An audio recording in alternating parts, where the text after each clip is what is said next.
Well, before the final few episodes of The Flash, we have to wrap up the Gorilla Grodd storyline. Now, this is the episode where we finally saw Gorilla Grodd in all of his glory, in the flesh.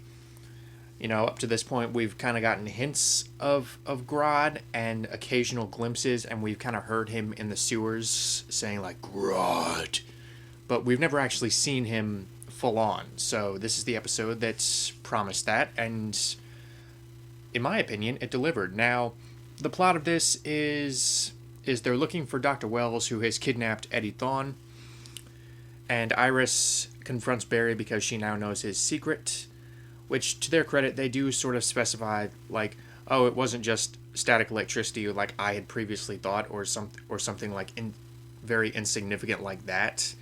It was it was a very specific jolt of electricity that she felt when she touched Barry while he was in his coma, that she then subsequently felt when the Flash was trying to reassure her. So to their point, they do sort of justify that. I still wish they had done it better, or just abandoned the whole electricity thing in the first place. But you know, credit where credit is due, I guess. Now while they're looking for Wells, they also have to contend with a sort of monster in the sewers, and they figure out, because stopping a robbery, they figure out that the robber who is trying to steal some gold is General Eiling, who, as we all know, disappeared 3 months ago.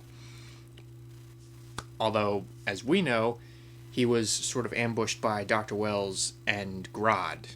So they try to get him to respond, and basically he's in this sort of trance-like state.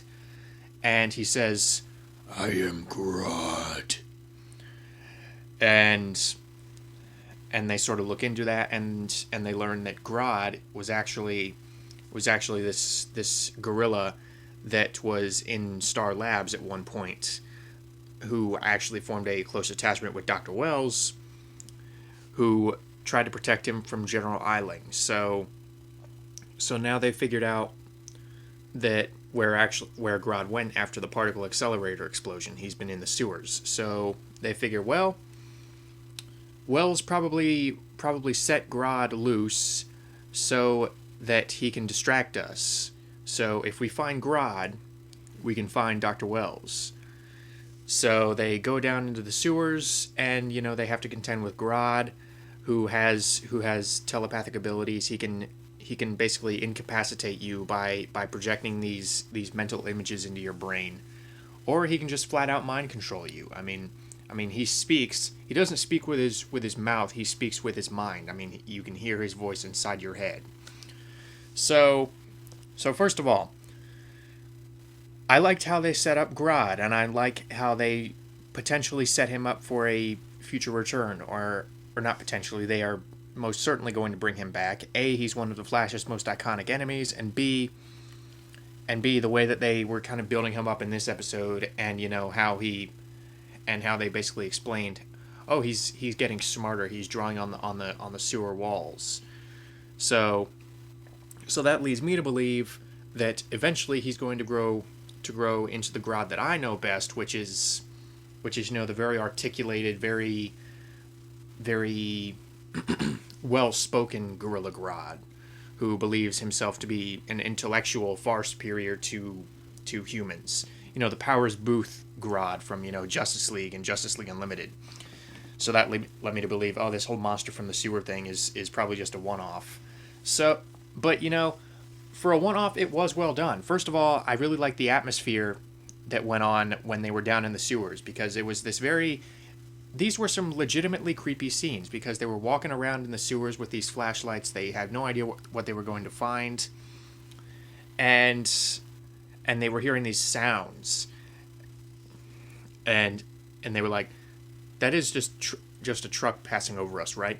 And eventually they do find Grodd, and he kidnaps Joe. And you know, that actually leads to some more drama between Barry and Iris, which, you know, she does have a few legitimate points in that, you know, wouldn't it have been safer if you had kept me in the loop so that I can prepare myself? which that's what I was saying from the very beginning. I don't like it when superhero shows do this. Superhero shows and or movies do this, where like I have to protect you by keeping secrets from you. Why? Oh, it's too dangerous for you to know. Okay.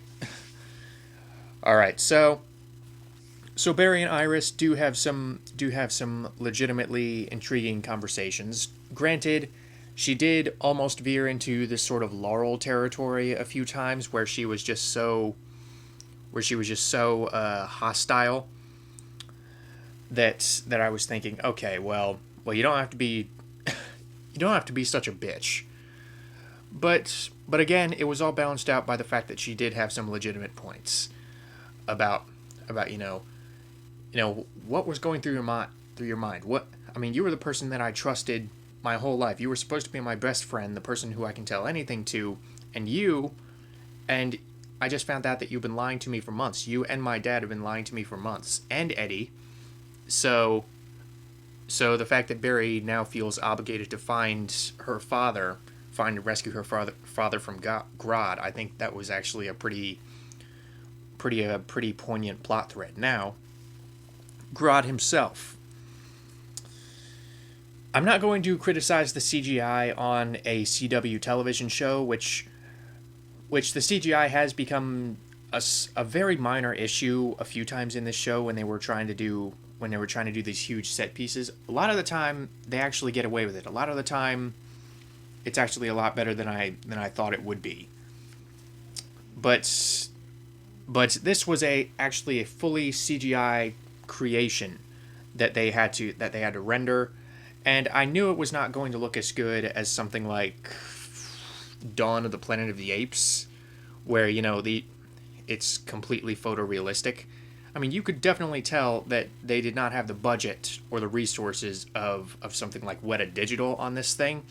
But for the most part, I think the reason why he works so well in terms of, how he looks is the fact that for a lot of the episode, they really keep him in the shadows. Yeah, you see him, you can see his shape, and you get... But the thing is, they don't actually have to render a whole lot of the textures. You don't actually see him in broad daylight. Whereas, if you see him in the shadows, you don't actually have to render every single hair on his body. You don't actually have to render every single skin cell. So my point is, it's actually a blessing that they had him in the sewers, where you didn't actually see him fully. Again, you still saw him, but you didn't actually see every single detail, and I think that's what helped hide the limited CGI. But yeah, for the most part, I thought Grodd was a force to be reckoned with. He was a pretty cool presence.